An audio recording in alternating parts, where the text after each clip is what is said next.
Nandito ako ngayon sa loob ng box. Ayan, nilalagyan natin ng kumot kasi ganun talaga kami pag nagpadala ng box.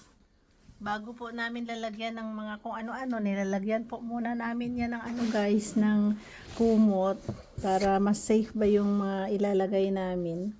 Ayan po, nakakumot na. 2 piraso pa talaga. Pasensya na kayo, big mess yung aming bahay kasi nga talagang ayan, magpapacking na kami guys. Ayan po, lahat na yan, andyan pa. Ayan, grabe. May mga libro pa, Harry Potter. Ayan, siyempre may mga toilet paper. Yan. Meron pa yan guys, hindi pa nakalabas yung iba. Ayun, may 2 stripe bag. Dami pa. Marami pa yan guys. Unti-unti lang natin ilalabas muna.